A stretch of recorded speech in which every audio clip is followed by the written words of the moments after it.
නමෝ තස්ස භගවතෝ අරහතෝ සම්මා සම්බුද්දස්ස නව කප්පහං සුතං ධම්මං අට්ඨකම් පංච යාචිතෝ ඒක කප්පහං අනුමෝදන්තු දේසිතෝ ච අසංකයේති. ධර්ම ශ්‍රවණාබිලාෂී කාරුණික පින්වත්නි, පින්වන්ත හැමදෙනාම අපේ ලෞතර භාග්‍යවත් තථාගත සම්මා සම්බුදුරජාණන් වහන්සේ විසින් අපි උදෙසාම මහා කරුණාවෙන් යුක්තව දේශනා කොට වදාරන්නට යෙදුන උතුම් ධර්මයෙන් බිඳක් මේ වෙලාවේ ශ්‍රවණය කිරීමටයි පින්වන්ත හැමදෙනාම සෝදානම් වෙන්නේ. විශේෂයෙන්ම මේ ධර්ම දානමේ පුණ්‍ය ක්‍රියාව සිද්ධ කිරීමට දායකත්වයෙන් කටයුතු කරන්නට යෙදුනා පිජයන්ති පද්මලතා මහත්මිය, එවැගේම කුසුම්පී වික්‍රමරත්න මහත්මිය, රමණී අබේපාල මහත්මිය, සුනිලා රන්මලී මායාදුන්න මහත්මිය, කාංචනා ජයසිංහ මහත්මිය, පද්මිනී බරණසූරිය මහත්මිය, විශාල ආදිත්‍ය පුතුණුවන්, අනුරුද්ධ සිල්වා මහත්මයා ප්‍රධාන නම් සඳහන් කළ පවුලේ පින්වන්ත හැමදෙනාම අද ධර්ම දේශනාවේ දායකත්වයෙන් කටයුතු කරනු ලබනවා.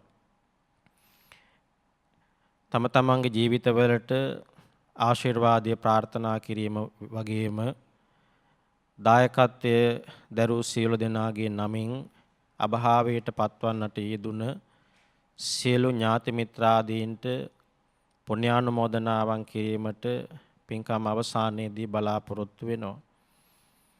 පින්තුනි, අපේ ලෞතර භාග්‍යවත් තථාගත සම්මා සම්බුදුරජාණන් වහන්සේ විසින් දේශනා කොට වදාරන්නට යෙදුන උතුම් ධර්මයයි මේ වෙලාවේ ඔබ හැමදෙනාම ශ්‍රවණය කිරීමට බලාපොරොත්තු වෙන්නේ.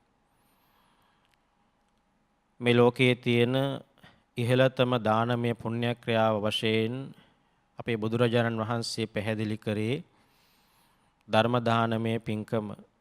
සබ්බ දානං ධම්ම දානං ජිනාති කියලා වදාරේ සියලු දානයන් අභිබවලා නිරතුරුවම ජයග්‍රහණය කරන්නේ පෙරමුණට එන්නේ ධර්ම දානමය පුණ්‍ය ක්‍රියාව වග. පරාභව සූත්‍රයේදීත් අපේ බුදුහාමුදුරු පැහැදිලි කරනවා ධම්මකාමා භවං හෝති ධම්මදෙස්සී පරාභවෝති කියලා. මේ ලෝකේ යම් පුද්ගලයෙක් ඉන්නවා නම් ධර්මයට කැමති, ඒ වගේම ධර්මයේ ශ්‍රවණය කරන, ඒ අනුව තමන්ගේ ජීවිතය සකස් කරගන්නට උත්සාහ කරන යම් පුද්ගලයෙක් ඉන්නවා නම් ඒ අය මේ ලෝකේ පරිහානියටපත් වෙන්නේ නැති අය, මේ ලෝකේ දියුණු භාවයටපත් වෙන අය කියලා බුදුරජාණන් වහන්සේ පැහැදිලි කරනවා. ධම්මදෙස්සී පරාභවෝති, යමෙක් ධර්මයට දේශ කරනවද, එවැගේම ධර්මානුකූල නොවන ජීවිත ගත කරනවද, ඒ අය පරිහානියටපත් වෙන පුද්ගලයන් හැටියටයි පරාභව සූත්‍රයේදී අපේ බුදුරජාණන් වහන්සේ පැහැදිලි කරන්නේ. ඔබ හැමදෙනාමත් ධර්මයට කැමති, එවැගේම ධර්මය ශ්‍රවණය කරන, ධර්මානුකූල ජීවිත ගත කරන්න උත්සාහ කරන පිරිසක් වශයෙන් සත්පුරුෂයෙකු විදිහට මේ උතුම් ධර්මය ශ්‍රවණය කිරීමට බලාපොරොත්තු වෙන්නේ. පින්තුනි, ඔබ අපි හැමදෙනාම උත්තරීතර මනුස්සාත්ම භාවයකුයි ලබාගෙන ඉන්නේ. දුර්ලභංච මනුස්සත්තං කියලා බුදුහාමුදුරුවෝ පැහැදිලි කරනවා. මේ ලෝකේ මනුස්සාත්ම භාවයක් ලබනවා කියන එක ඊටා දුර්ලභ කාරණාවක්. ඒ වගේම තමයි තවත් දුර්ලභයි බුද්ධෝත්පාද කාල සීමාවක මිනිසෙක් වෙලා උප්පත්තිය ලැබෙන එක. බුද්ධෝත්පාද කාලයක් කියලා සඳහන් කරන්නේ ලෞතර බුදුරජාණන් වහන්සේලා පහළ වෙන එවැගේම උන්වහන්සේලා විසින් දේශනා කරපු ධර්මයේ පවතින කාල සීමාවක යුගයක ඔබ අපි හැමදෙනාම උත්තරීතර මනුස්සාත්ම භාවයක් ලබාගෙන මේ කටයුතු කරනු ලබන්නේ. එතකොට පින්නතුනි ඒ විතරක් නෙවෙයි ආයු වර්ණ සැප බල ප්‍රඥා කියන පංච බල ධර්මයන්ගෙන්ම ආඩ්‍යමත් වුණු සංවර්ධනය වුණු සුපෝෂණය වුණු ජීවිත ගත කරන්නත් හරි අමාරුයි. එනිසා ඔය කියන පංච බල ධර්මයන්ගෙන්ම සංවර්ධනය වුණු ජීවිතයි අපි හැමදෙනාම ගත කරන්නේ. පිනතුනි යම් පුද්ගලයෙක් මනුස්සාත්ම භාවයක උප්පත්තිය ලැබනවාද බුද්ධ ශූන්‍ය කාලයක බුද්ධ ශූන්‍යයි කියලා සඳහන් කරන්නේ බුදුරජාණන් වහන්සේලා පහළ වෙන්නේ නැහැ. උන්වහන්සේලා දේශනා කරපු ධර්මයේ පවතින්නේ නැති කාල සීමාවක් තියෙනවා. ඒ කාල සීමාවන් තුල කෙනෙක් මිනිස්සෙක් වෙලා උප්පත්තිය ලැබුවට තේරුමක් වෙන්නේ නැහැ. හොඳ නරක දෙක තේරුම් අරගෙන කටයුතු කරන්නට පුළුවන්කමක් ලැබෙන්නේ නැති නිසා. බුදුරජාණන් වහන්සේ දේශනා කරපු මේ උතුම් ධර්මය යමෙකුට ශ්‍රවණය කරන්නට පුළුවන්කම තියනවද? ඒ වගේම යමෙකුට ඒ සඳහා දායකත්වයෙන් කටයුතු කරන්නට පුළුවන්කම තියනවද? ආරාධනාවන් සිද්ධ කරන්නට පුළුවන්කම තියනවද? ඒ වගේම එයින් ජනිත ආනිසංසයන් අභාවයට පත්වන ඥාතීන් සිහිපත් කරලා ඒ ඥාතීන් පුණ්‍යානුමෝදනාවන් සිද්ධ කරන්නට පුළුවන්කම තියනවද? ඒ වගේම ලෞතර භාග්‍යවත් තථාගත සම්මා සම්බුදුරජාණන් වහන්සේ විසින් දේශනා කොට වදාහරන්නට තින උතුම් වූ ධර්මය දේශනා කරන්නට පුළුවන්කම තියනවද?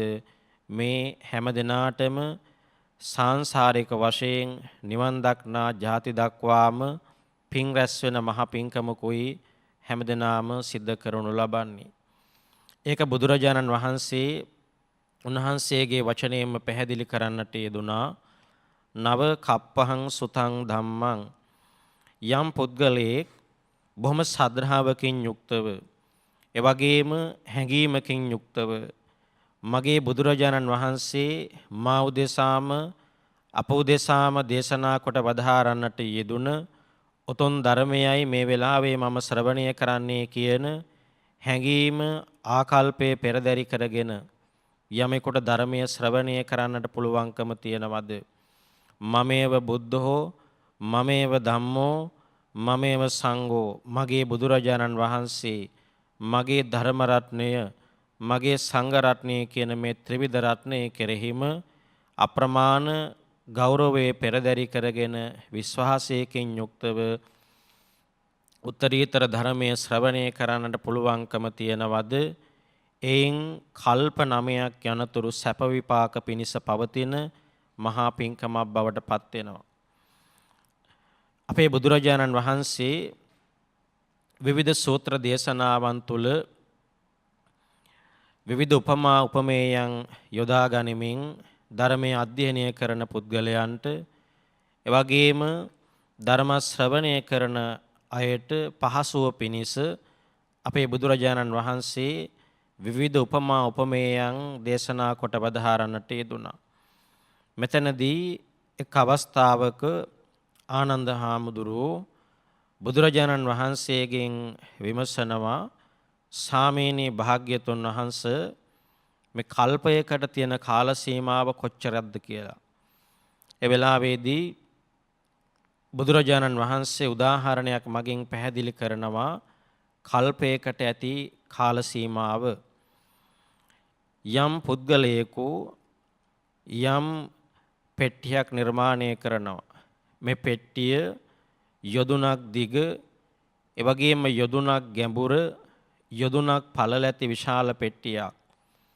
මේ විශාල පෙට්ටිය නිම කරලා එක දිනයක් තෝරාගෙන අබ කියන පුංචි ද්‍රව්‍ය පුරවනවා මේ මංජුසාව මේ පෙට්ටියේ පිරෙන්න.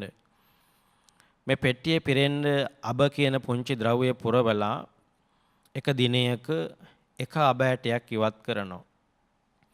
එක අබ ඇටයක් ඉවත් කරලා දෙවෙනි අබෑට ඉවත් කරන්නේ තව අවුරුදු 100ක් ගියපු තැන ඉන්න පුද්ගලයෙක්. එතකොට ඔබට පැහැදිලි වෙනම ඇති මේක උදාහරණයක් පමණයි. යම් දවසක මේ විශාල පෙට්ටිය එවැගේම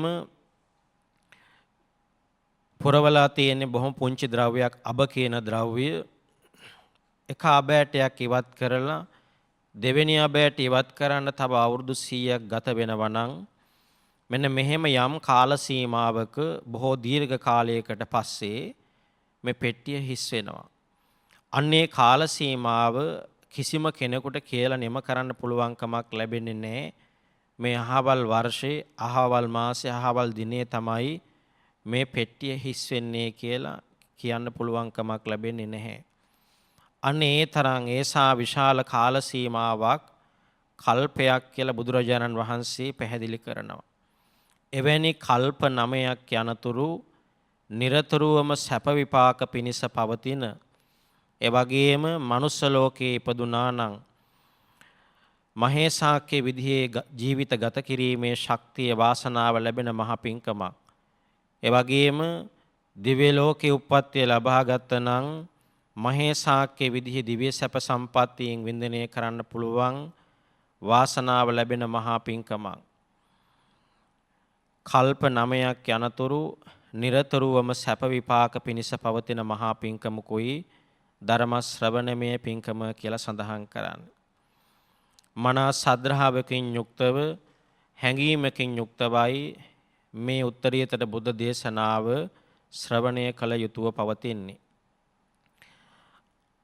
අපේ බුදුරජාණන් වහන්සේ උදෑසන කාලයේදී අලියොම අවදි වෙලා උන්වහන්සේගේ සිරිත තමයි උදෑසන බලනවා අද කාටද මම පිහිට වෙන්නේ කියලා. එක් අවස්ථාවක බුදුරජාණන් වහන්සේ දකිනවා අලව් නුවර ආලවක කියන යක්ෂ සේනාධිපතියා පංච දුෂ්චරිතයෙන් යුක්තවයි කාලය ගත කරන්නේ. අනිත් අයට හිරිහැර කරමින් ඒ වගේම Tamanටත් ප්‍රයෝජනවත් නැති ජීවිතයක් ඒ වගේම අනිත් අයටත් ප්‍රයෝජනවත් නැති ජීවිත ගත කරන මේ ආලවක යකුන් පිළිබඳව බුදුරජාණන් වහන්සේ නුවණින් දැකලා උන්වහන්සේ උදෑසනම පාත්‍ර සිවුරු අරගෙන අලව් කියන නුවරට වඩිනවා ආලවක යක්ෂයා দমনය කිරීමේ අදහසින්.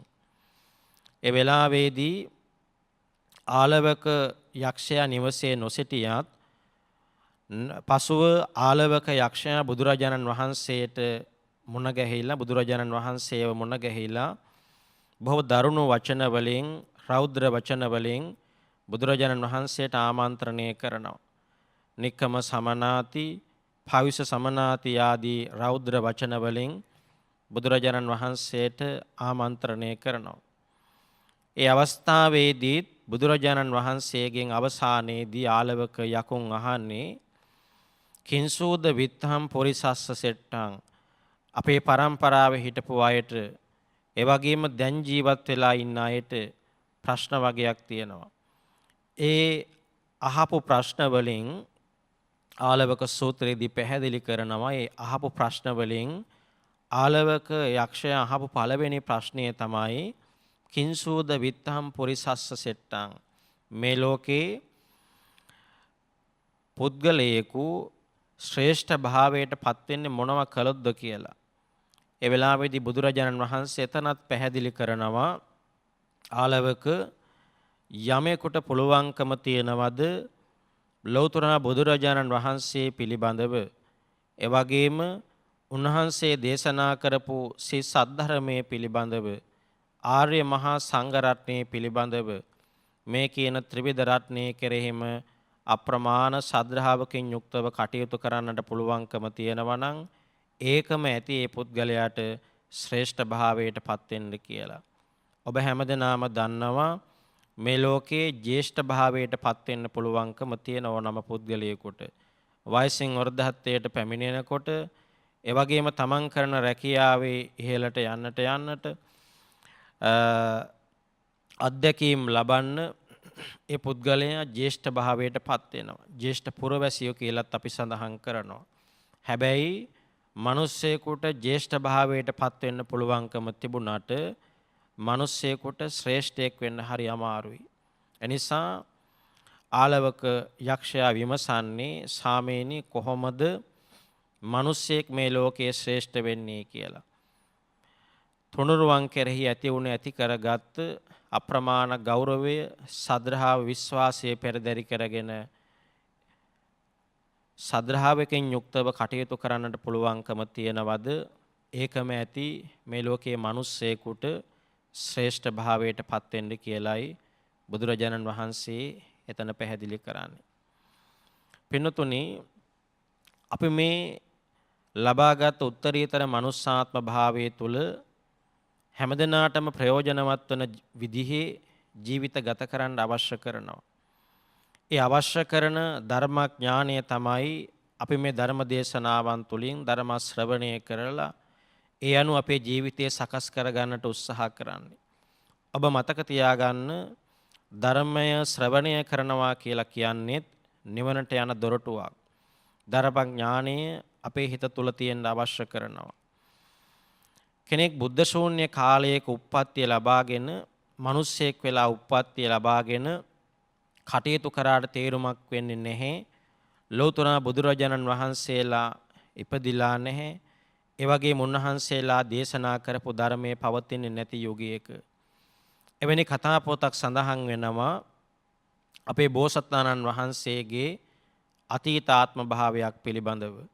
දහම්සොඬ කියන රජතුමාගේ කතාවේදී පැහැදිලි වෙනවා දහම්සොඬ රජතුමාට රාජ්‍ය පාලනය කරන්න අවස්ථාව ලැබෙන්නේ බුද්ධ ශූන්‍ය කාලයක. බුදුරජාණන් වහන්සේලා පහළ වෙලා නැති ධර්මයක් නැති යුගයක කාල සීමාවක තමයි දහම්සොඬ රජතුමාට රාජ්‍ය පාලනය කරන්න අවස්ථාව ලැබෙන්නේ.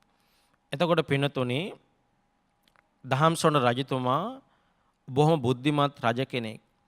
ධාර්මිකව රාජ්‍ය පාලනය කරනකොට තමන්ගේ මාලිගාව තුල අමාත්‍ය මණ්ඩලයේ ඉන්නවා. ඒ වගේම විවිධ සේවකයෝ ඉන්නවා. ඒ අය කතා බහ කරනවා රජතුමාට ඇහෙනවා. පෙර බුදුරජාණන් වහන්සේලා ඉස්සර බුදුරජාණන් වහන්සේලා මේ ලෝකේ වැඩ ඉඳලා තියෙනවලු.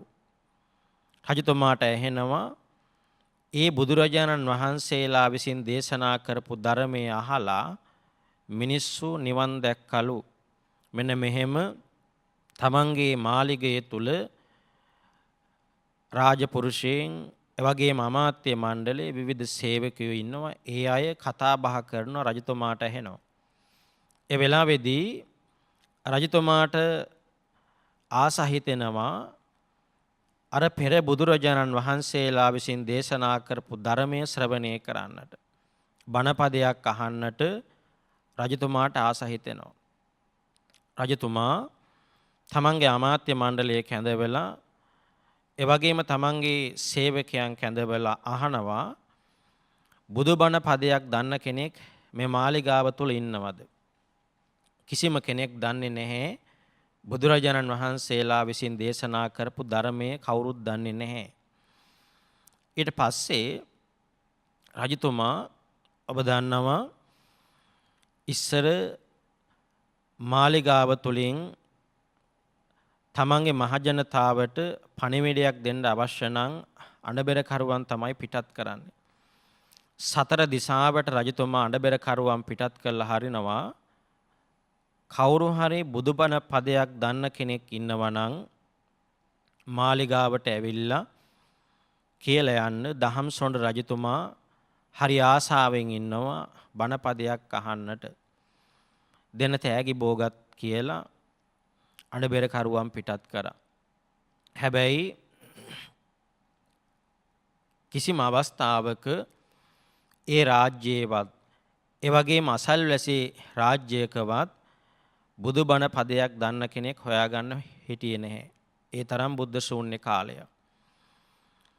ඊට පස්සේ පින්නතුනි දෙවෙනි අවස්ථාවේදී රජතුමා නැවත අඬබෙර කරුවන් පිටත් කරලා හරිනවා. ඒත් පණිවිඩය තමයි රජතුමා සඳහන් කරන තමන්ගේ මහා භාණ්ඩාගාරයේ තිබිච්ච සියලු වස්තුව රන් රිදී එවැගේම මිල මුදල් මුතුමැණික් මේ හැම දෙයක්ම තමන්ගේ මාලිගාව ඉස්සරහා ගොඩ ගැහුවා. ඒ තරම් ධර්මයේ අහන්න තියෙන කැමැත්ත ආසාව. තමන්ගේ මාලිගාව ඉස්සරහා මහා භාණ්ඩාගාරයේ තිබිච්ච සියලු වස්තුව එකතු කරලා ගොඩ ගහලා දෙවෙනි වතාවේදී අඬබෙර කරුවන් පිටත් කරලා හරිනවා. බුදු බණ පදයක් දන්න කෙනෙක් ඉන්නවා නම් ඇවිල්ලා මාලිගාවට ඇවිල්ලා දහම්සොඬ රජතුමා ධර්මය අහන්න කැමැත්තෙන් හරි ආසාවෙන් ඉන්නවා ඇවිල්ලා කියලා යන්න කියලා. ඒ වෙලාවේදීවත් කිසිම කෙනෙක් ඉදිරිපත් වෙන්නේ නැහැ. ඒ තරම් ධර්මයක් නැති යුගයක්. තුන්වෙනි අවස්ථාවේදීත් රජතුමා නැවත අඬබෙර කරුවන් පිටත් කරනවා. රජතුමා තීරණය කරනවා කවුරු හරි බණපදයක් ඇවිල්ලා කිව්වොත් එහෙම කවුරු හරි බණපදයක් ඇවිල්ලා තමන්ට දේශනා කරොත් එහෙම තමන්ගේ රාජ්‍ය ඒ පුද්ගලයාට දෙනවා. ඒ වගේම තමන්ගේ රජකමත් ඒ පුද්ගලයාට දෙනවා කියලා නැවත තුන්වෙනි අවස්ථාවේදී අඬබෙර කරුවන් පිටත් කරලා හරිනවා. කිසිම කෙනෙක් හොයාගන්න හම්බ වෙන්නේ නැහැ. ඒ රාජ්‍යයේවත් අසල්වැසි රාජ්‍යයකවත් කිසිම කෙනෙක් ඉදිරිපත් වෙන්නේ නැහැ. ඊට පස්සේ රජතුමා තීරණය කරනවා බුදු බණ පදයක් දන්නේ නැති යුගයක කාල සීමාවක මොන රජකම්ද? මෙහෙම කල්පනා කරන රජතුමා තමන්ගේ රටවැසියන් හඬනකොට වැළපෙනකොට දුක් වෙනකොට ඒ තරම් ධාර්මිකව මහජනතාවට ආදරෙන් යුක්තව දහම්සොඬ රජතුමා බුද්ධිමත් රජ කෙනෙක් හැටියට රාජ්‍ය පාලනය කරා. මහජනතාව අඬනකොට රජතුමා තමන්ගේ රාජ්‍යත්වය අතහරිනවා බණපදයක් දන්නේ නැති යුගයක මොන රජකම්ද කියලා. රජතුමා විවිධ ගුරුවරු ගාවට ගියා.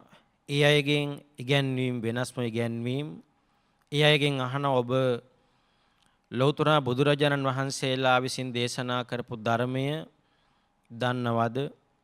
ඒ අය දන්නේ නැහැ කිව්වහම රජතුමා තනියම වනයේට යනවා. වනාන්තරගත වෙලා දැන් කල්පනා කරනවා ඉස්සර මම රාජ්‍යත්වයේ ඉන්න කාලේ දහම්සොඬ කියන රජතුමාගේ කාල සීමාව තුල ඒ වගේම මට පිරිස් බලය හිටියා.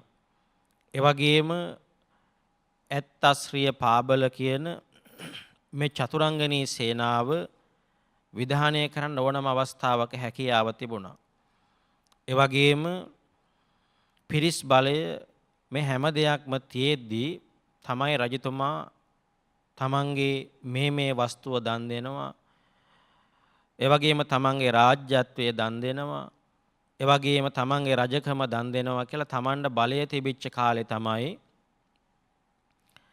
රජතුමා අර විදිහට අඬබෙර කරුවන් පිටත් කරලා බණපදයක් දන්න කෙනෙක් ඉන්නවා නම් ඇවිල්ලා කියලා යන්න කියලා ඉල්ලීම් කරේ. හැබැයි දැන් රජ කෙනෙකුත් නෙවෙයි තමන්ගේ රජකම අතහැරලා යාවේ. දැන් තනි වෙලා දැන් රජතුමා හිතනවා කල්පනා කරනවා දැන් මම තනියෙම ඉන්නේ. කවුරු හරි මගේ ඉස්සරහට ආවොත් එහෙම මම බණපදයක් දන්නවා. මම ඔබට කියලා දෙනවා. හැබැයි මට ඔබේ ජීවිතය අවශ්‍යයි.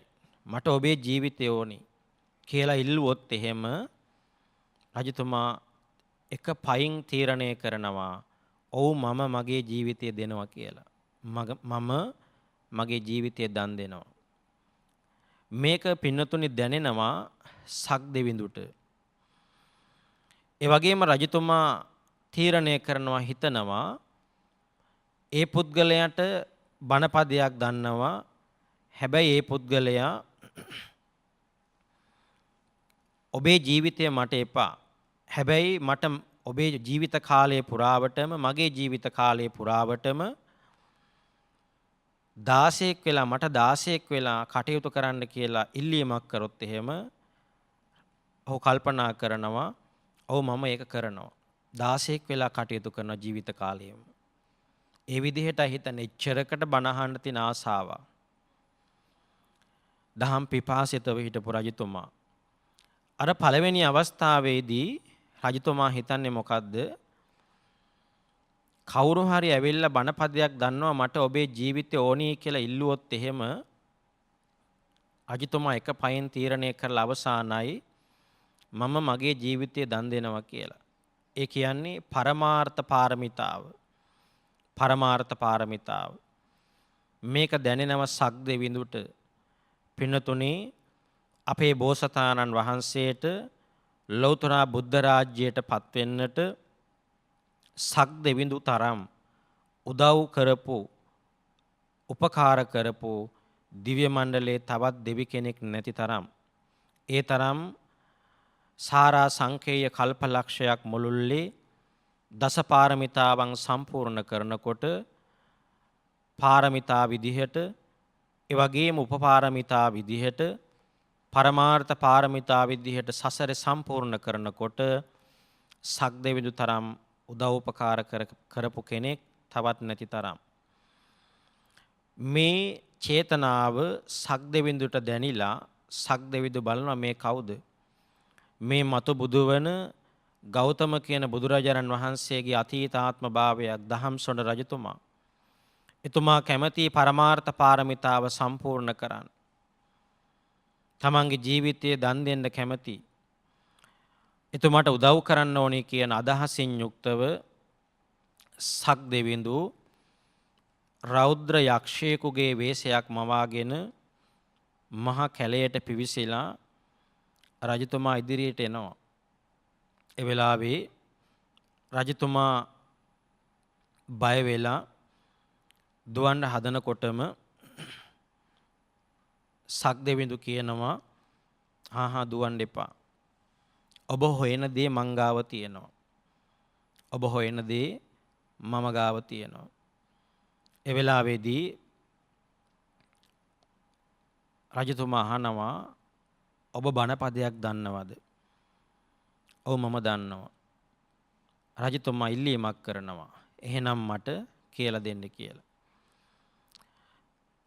ඒ වෙලාවේදී අර යක්ෂයා රජතුමාට කියනවා මම දින කීපයකින් ආහාර අරගෙන නැහැ, निराහාරව ඉන්නේ. මට හරි කුසගිනි.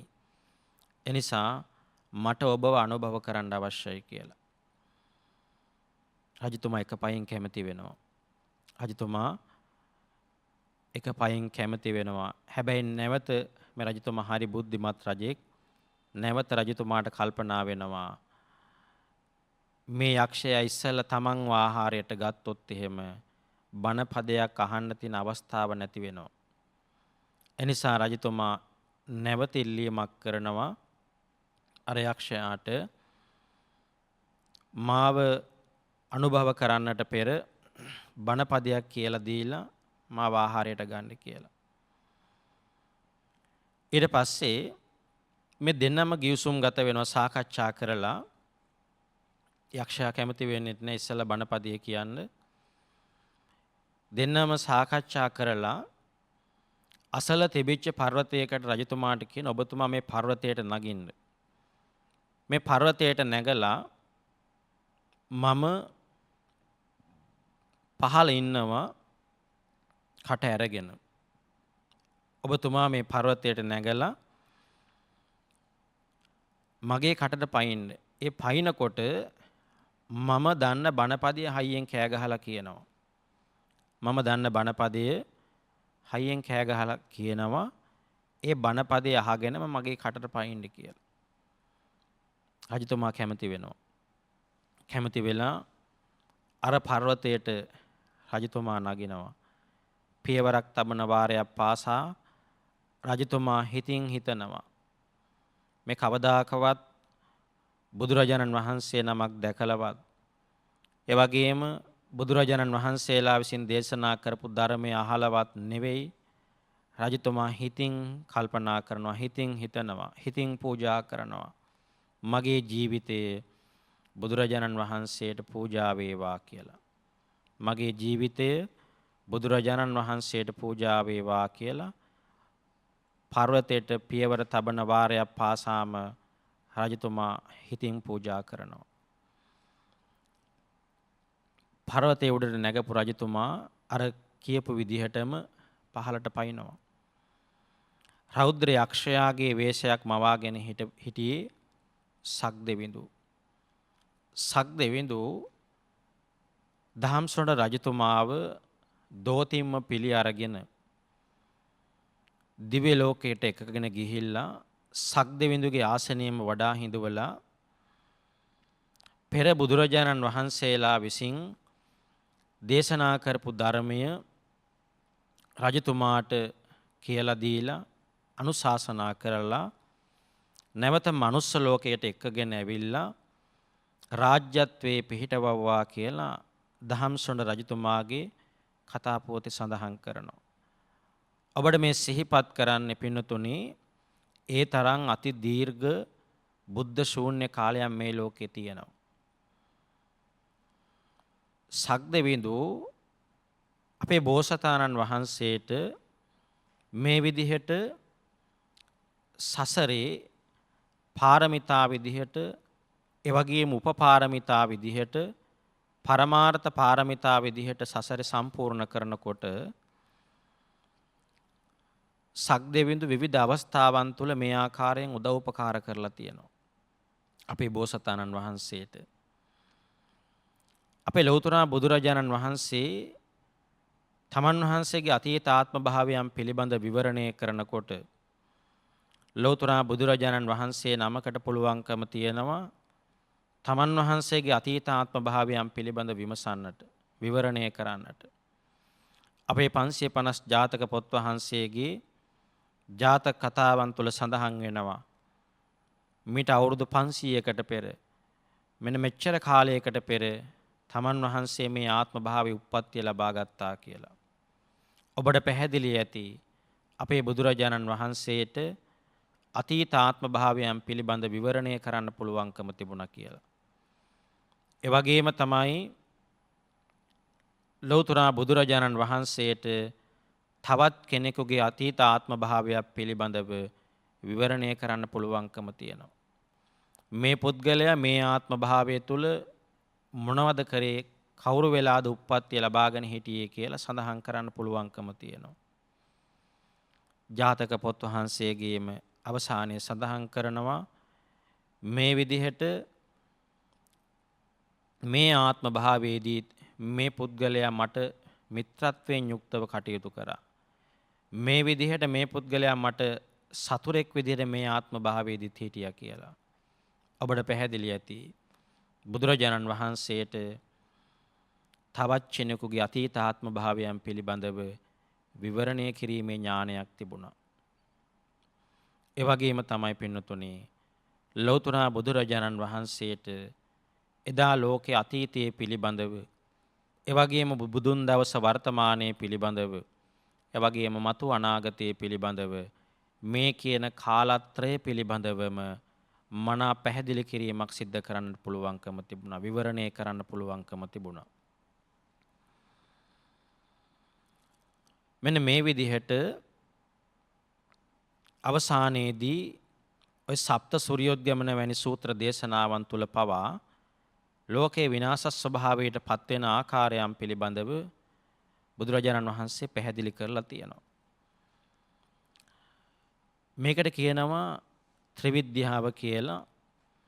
පුබ්බේ නිවාසානුස්සති ඥානය, ආසවක්ඛ්‍ය ඥානය, චතුූපපාත ඥානය කියන මේ විද්‍යාවන් තුන අවබෝධ කරගත්ත නිසා තමයි ලෞතර බුද්ධ රාජ්‍යයට පත් වෙන්නේ.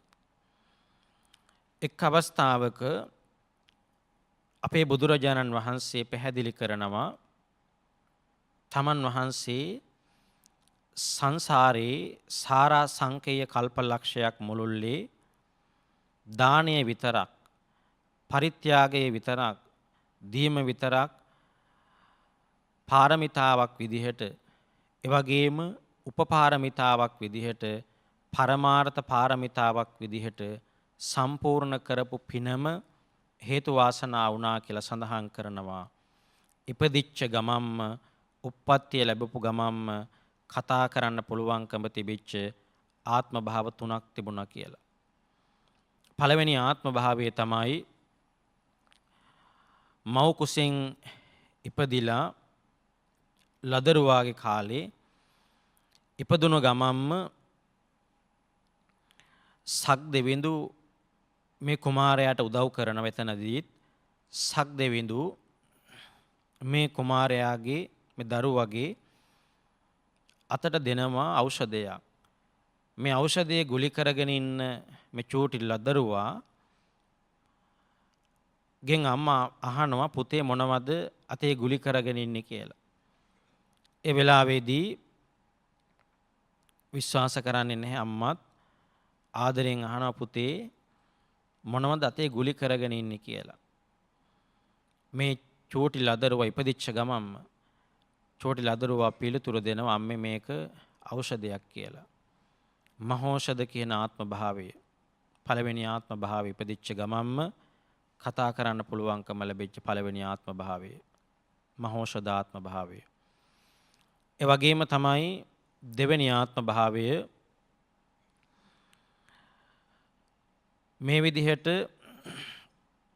උප්පත්තිය ලබාගෙන පුංචිම දරුවගේ කාල සීමාවේදී අර විදිහට සසරේ පාරමිතාවන් ඒ වගේම උපපාරමිතාවන් පරමාර්ථ පාරමිතාවන් විදිහට සම්පූර්ණ කරලා අවසානයේදී පරමාර්ථ පාරමිතාව ඒ කියන්නේ තමන්ගේ ජීවිතය තවත් කෙනෙකුගේ සුභ සිද්ධිය උදෙසා පරිත්‍යාග කිරීම අභිවෘද්ධිය උදෙසා පරිත්‍යාග කිරීම පරමාර්ථ පාරමිතාව හැටියට සඳහන් කරනවා. පාරමිතාවක් කියලා සඳහන් කරන්නේ අපි මේ එදිනෙදා ජීවිතයේදී යමෙක් දුගී මගේ යාචකයෙකුට දන් දෙනවද නැති බැරි කෙනෙකුට දෙනවද ඒ වගේම මේ හැම පින්කමක්ම පාරමිතා ගණයට ගැනෙන පින්කම්. ඒ වගේම තමයි උපපාරමිතාව කියලා කියන්නේ ටිකක් එහාට ගියපු දෙයක්, තමන්ට ටිකක් කරන්න අමාරු දෙයක්.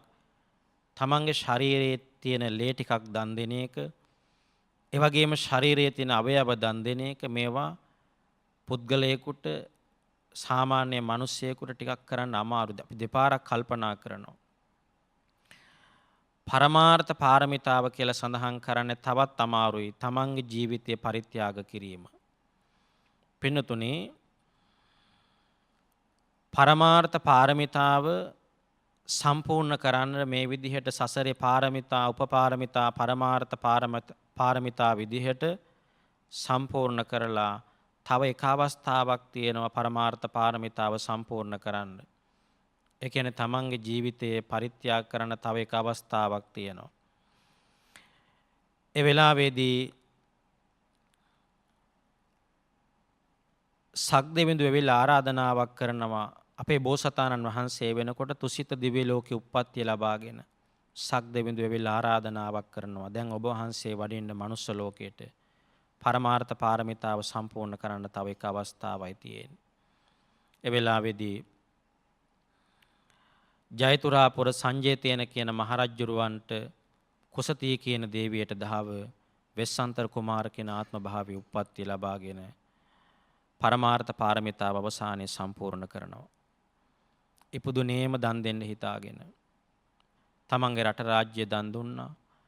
ඒ වගේම තමන්ගේ දේවිය දරු දෙපළ දන් දුන්නා. මේ විදිහට පරමාර්ථ පාරමිතාව අවසානයේ සම්පූර්ණ කරනවා.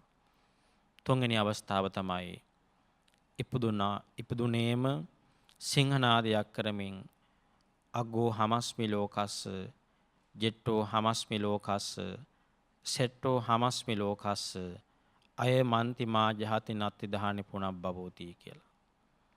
ඒ විදිහට සිංහනාදයක් කරමිනුයි තුන්වෙනි ආත්ම භාවයේ උප්පත්තිය ලබා ගත්තේ සිද්ධාර්ථ කුමාර උප්පත්තියේදී.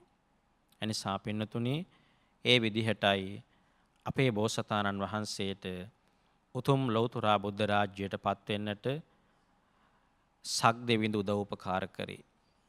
නව කප්පං සුතං ධම්මං කල්ප 9ක් යනතුරු සැප විපාක පිණිස පවතින මහා පිංකමකුයි ධර්ම ශ්‍රවණය කියලා සඳහන් කරන්නේ. අට්ඨ කම්පංච යාචිතෝ ආරාධනා කිරීම ධර්මයේ දේශනා කරන්නටයි කියලා දේශකයන් වහන්සේට යමෙක් ආරාධනා කරනවද සංවිධානය කරනවද ඒ හැම දිනාටමත් පිං රැස් වෙන මහා පිංකම කල්ප 8ක් යනතුරු පිං සිද්ධ වෙන මහා පිංකම ඒ වගේම ඒක කප්පං අනුමෝදන්තෝ අපි මේ පිංකම් සිද්ධ කරලා අවසානයේදී අභාවයටපත් වුණ ඥාතීන්ට පුණ්‍යානුමෝදනාවන් සිද්ධ කරනවා. ඒ අයටත් එක කල්පයක් පිනිස මේ පින හේතු වාසනා වෙනවා කියලා ධර්මයේ තුල සඳහන් කරනවා. දේශිතෝච අසංඛේයති දේශනා කරන දේශකයන් වහන්සේලාටත් අසංඛේයක කාල සීමාවක් නිවන් දකිනා ජාති දක්වාම නිරතුරුවම සැප විපාක පිණිස පවතින මහා පිංකමකුයි ඔබ හැමදෙනාම මේ සිද්ධ කරගන්නට යෙදුනේ.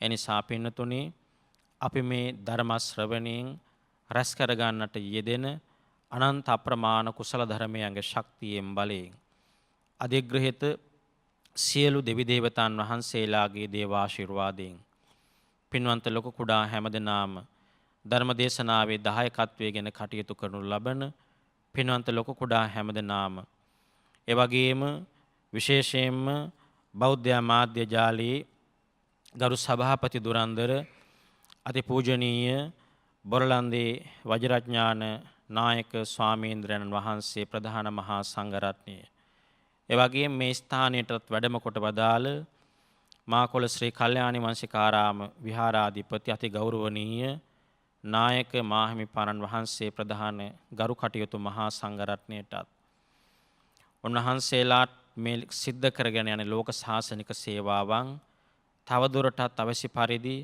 පොළොල්ව සිද්ධ කරගෙන යන්නට උන්වහන්සේලාට අවශ්‍ය කරන කායික බලය මානසික ශක්තිය නිරන්තරයෙන්ම හිමි වේවා උන්වහන්සේලාට නිදුක් වේවා නිරෝගී වේවා දීර්ඝායු සම්පන්නියෙන් ලැබේවා යන ප්‍රාර්ථනාව කවුරුත් එක්ක සාදුකාරයක් දී පළමුව තබා ගමු.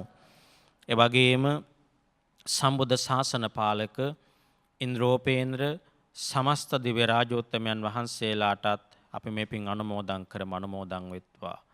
දෙවියන්ටත් මේ පින් අනුමෝදන් වෙලා දෙවියන්ගෙනුත් ලැබිය යුතු දේවාශිර්වාදය හැමදෙනාටම නිරන්තරයෙන්ම ලැබේවා. දෙවියෝත් ඔබ හැමදෙනාගේ ජීවිත නිරන්තරයෙන්ම සුරකිත්වා. දෙවියෝත් පතන බෝධියකින් උතුම් අමා මහ නිවනින් සැනසීමම ලබා ගනිත්වා කියලා සාදුකාරයක් දීලා පින් අනුමෝදන් කරමු. ඒ වගේම අපි හදා වඩා යහපතේ පිහිට වූ අපේ ආදරණීය දෙමව්පියන්ට නෑදෑ හිත මිත්‍රාදීන්ට සහෝදර සහෝදරියන් මේ පින් අනුමෝදන් කරම අනුමෝදන් වෙත්වා. ඒ වගේම මේ ධර්ම දේශනාව සිද්ධ කිරීම සඳහා විශේෂ කැපවීමක් සිද්ධ කරන්නට යෙදුන යූපී කරුණාදාස මහත්මාණන් ඒ වගේම ජයන්ති පත්මලතා මහත්මිය ප්‍රධාන පින්වන්ත හැමදෙනාටමත් ඒ වගේම මේ වන විට රෝගීව අසනීප තත්වයෙන් පසු වෙන සෝමාවතී මෑණියන්ට නිදුක් නිරෝගී චිරජීවනයේ ප්‍රාර්ථනා කිරීමටත් අපි මේක අවස්ථාවක් කරගමු. විශේෂයෙන්ම අපි හැමදෙනා නමින් අභාවයට පත්වන්නට යෙදුන සියලු ඥාති මිත්‍ර ආදීන්ට මේ පින් අනුමෝදන් කරමු අනුමෝදන් වෙත්වා. ඒ හැමදෙනාගේම පරලොව ජීවිතයන් සුවපත් වේවා. අත්වැරදීමකින් හෝ දුක්ඛදායක ආත්ම භාවවල උප්පත්තිය ලබාගෙන ඉන්නවා නම් එයින් වහා අත මිදේවා. දිව්‍ය මානසික ආදී සැප සම්පත් ලබහයට නම් ඒ සැප සම්පත් වැඩි දියුණු කරගනිත්වා. භවයේ කවදාකවත් දුකකටපත් නොවේවා. අකල් මරණවලටපත් නොවේවා. කෙලවර ප්‍රාර්ථනීය බෝධියකින් උතුම් අමා මහ නිවනින් සැනසීම ලබා ගනිත්වා කියලා සාදුකාරයක් දීලා පින් අනුමෝදන් කරමු.